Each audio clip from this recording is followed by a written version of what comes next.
ये कोचा दामन का बेईमान जो भाग कर तेजस्वी के पैरों में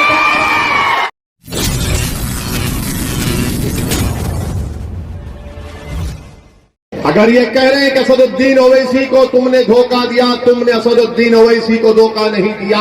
तुमने कोचा दामन के गरीबों और मजलूमों, नौजवानों को और माँ और बहनों के पीठ में तुमने खंजर घोंपा है और कभी भी यहां की आवाम तुमको माफ नहीं करेगी।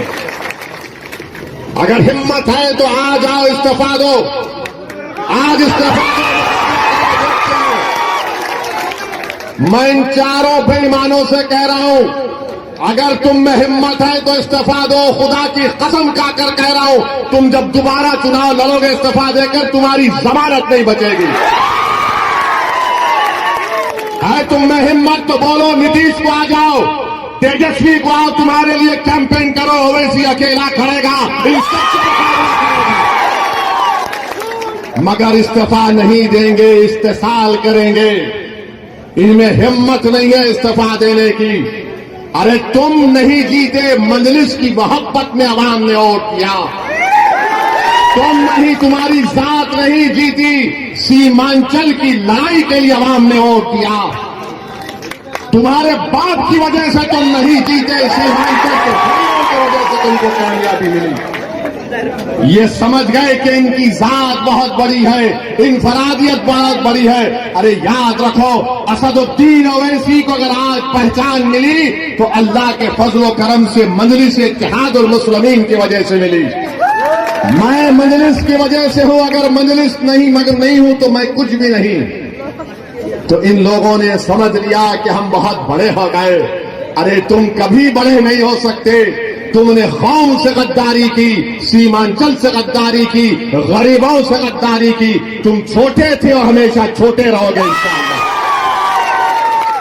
मेरे अजीज दोस्तों और बुजुर्गों, ये चार के चार जब निकलकर लालू के घर पर गए तो किसी ने मुझे तस्वीर भिजाई थी कि ये चार के पैर में चप्पल नहीं है, नंगे पैर बैठे हैं।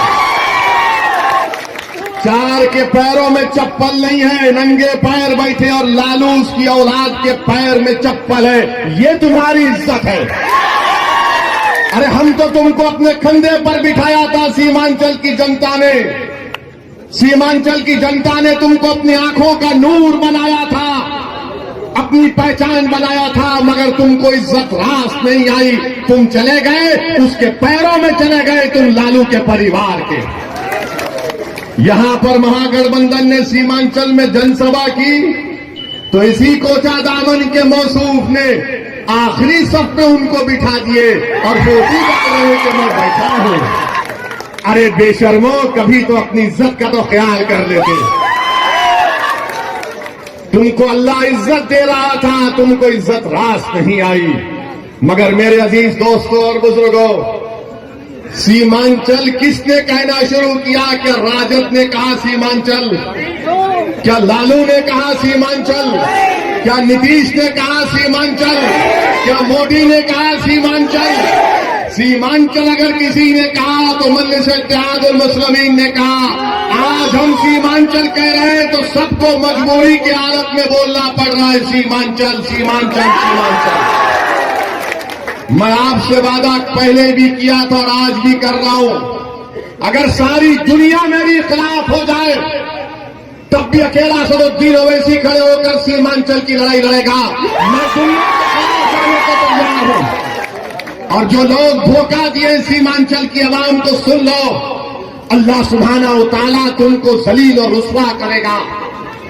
अरे 2025 आएगा, तुम मुंह नहीं खोल सकते तुम्हारे सियासी आकाओं के सामने।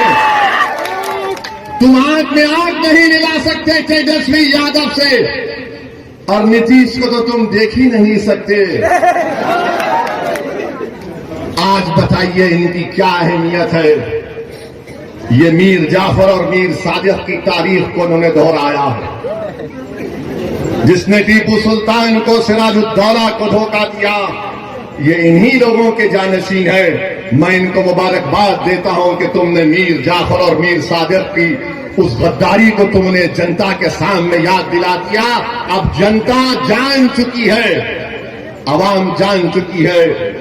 ऐवान असेंबली में अगर कोई लड़ता है सीमांचल के लिए तो ये लोग मंत्री बनकर बैठ गए, अपनी गर्दन मोटी कर लिए, अपनी गर्दन को मोटी कर लिए, और मगर सीमांचल के बारे में बात नहीं कर सकते। अगर कोई जुल्म के खिलाफ आवाज उठाता है बिहार की विधानसभा में तो उसका नाम अख्तरुल ईमान है। अख्तरुल ईमान अकेला है, मगर मुझे यकीन है कि कोचा दामन में एक ही शेर काफी इनकी दवाओं के।